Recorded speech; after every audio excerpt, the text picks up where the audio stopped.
There is a strange tension inside every human life. The world feels solid, but meaning feels fragile.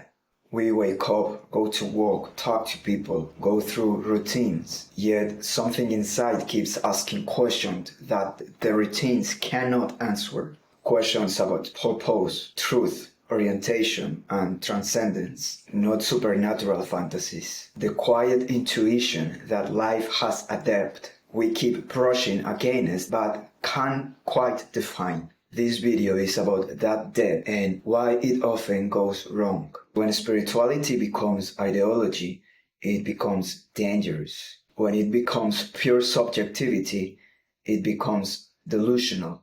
But when spirituality matures, when it becomes balanced, integrated, and honest, it becomes one of the most stabilizing forces in the human life. Something that doesn't take you away from reality, but brings you into a deeper contact with it. Across cultures and eras, whether in ancient Greece, classical China, Vedic India, Sufi Persia, indigenous America, or contemporary neuroscience labs, one insight repeats itself. Human beings cannot live in material facts alone. We need a sense of orientation, not just physically, but existentially. The Taoist sages noticed this thousands of years ago. They say humans suffer when they lose their way, not because something external is missing, but because the inner compass dissolves. Confucius observed that without an alignment with something higher, virtue, Tao, or moral heaven, societies collapses and individuals falls into chaos. Thinkers in the West reach the same conclusions through different angles. Viktor Frankl, for example, observed that without meaning, a person becomes spiritually weightless, vulnerable to despair. And neuroscience today shows that our default network constructs narratives, values, and frameworks. So meaning-making is not optional, it's structural. Different cultures, different languages, different metaphysics, but the same insight. Humans need transcendence because conscious is oriented, not static. But the moment we seek transcendence, our interpretations often get tangled. Not because spirituality is flawed, but because we are. In the East, spirit easily becomes passivity or romanticized detachment. In modern self-help culture, spirit becomes therapy, disguised as mysticism. And in online spirituality, it becomes a performance, a curated enlightenment. Every civilization has faced the same danger, mistaking one's own internal state for cosmic truth. In India, the Bhagavad Gita warns that ego can dress itself with spiritual clothing. In Buddhism, the concept of spiritual bypassing appears early in commentaries, avoiding emotional reality by escaping into cosmic ideas. In Taoism, the Chuangzi tells stories about people who seek transcendence so hard that they lose their humanity. So the problem is timeless. Spirituality becomes fanaticism the moment we stop questioning our own interpretations. Modern spirituality often collapses into a comforting idea. Everyone has their own truth. But this collapses the moment we analyze it ontologically. If everything is subjective, nothing is binding. If nothing is binding, nothing can orient you. And if nothing can orient you, you are not liberated. You're lost. Chinese metaphysics understood this well. The Tao is not created by human opinion. It is discovered through alignment with reality. Not because it is a fixed doctrine, but because reality itself has a structure. A river flows downhill whether you believe in gravity or not. Western philosophy says the same in a different voice. Spinoza describes truth as something coherent, independent of our wishes. Heidegger described being as something we stand before, not as something we invent. And Simon Weil said that attention to reality is the first act of spirituality. So the point is not dogma. The point is that for spirituality to guide us, it must aim at something beyond personal preference. A pure subjective spirituality becomes a mirror reflecting your own hopes, fears, and projections. An objective spirituality has the risk of falling to ideology, but a mature spirituality can hold both subjective humility with objective orientation. Before we go any further, there is something crucial we need to acknowledge. Any serious conversation about mature spirituality has to reckon with the limits of the human mind. Modern psychology and neuroscience use a simple term for this: cognitive biases. Cognitive bias is not a moral failure, and it doesn't mean someone is unintelligent. It simply means that the mind has built-in shortcuts, patterns that help us survive, but that can quietly distort the way how we interpret reality. And spirituality is one of those areas where distortions show up more easily. A person has a powerful experience and assumes it must be objectively true. Someone notices a coincidence and feels it carries cosmical meaning. Another person interprets emotional intensity as spiritual depth. None of these make spirituality false, but it does make it vulnerable. Without awareness, the mind can turn sincere searching into self-deception, intuition into fantasy, and meaning into ideology. What's important to understand is that these patterns are universal. They appear in ancient religions, modern spiritual movements, Eastern philosophies, Western mysticism. Everywhere humans search for transcendence. Taoist thinkers warn about confusing emotional turbulence with truth.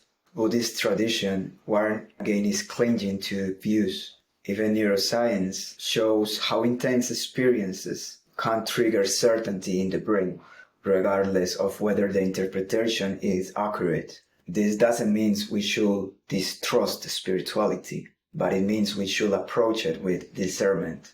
A mature spirituality doesn't reject reason, psychology, or self-examination. It integrates them.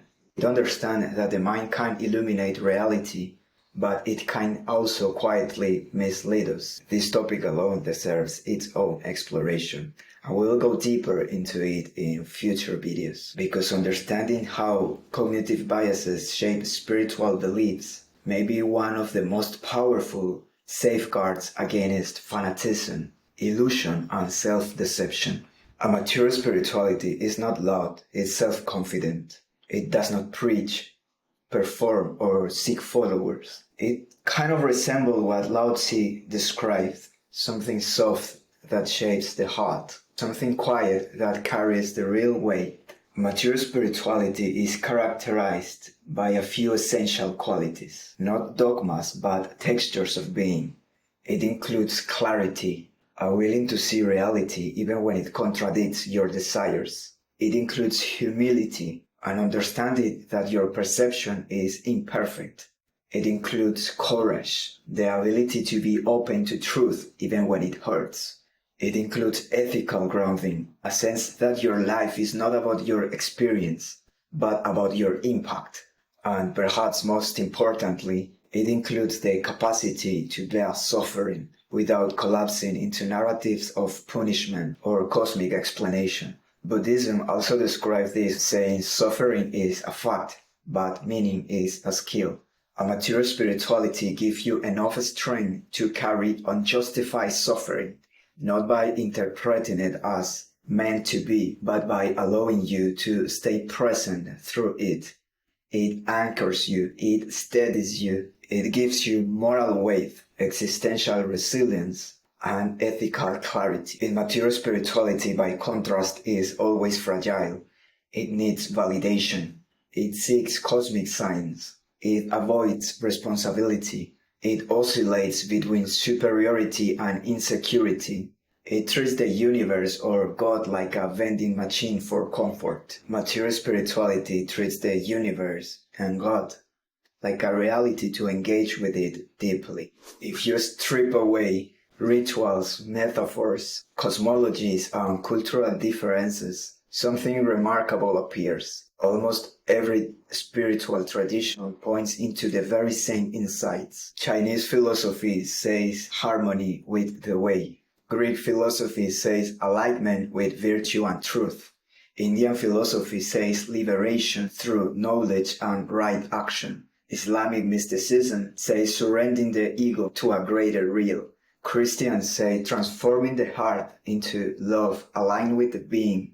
And contemporary science says coherence with reality improves well-being and cognition. So different symbols, different languages, but same underlying direction. And even though the devil is in the details, every tradition warns against spiritual narcissism.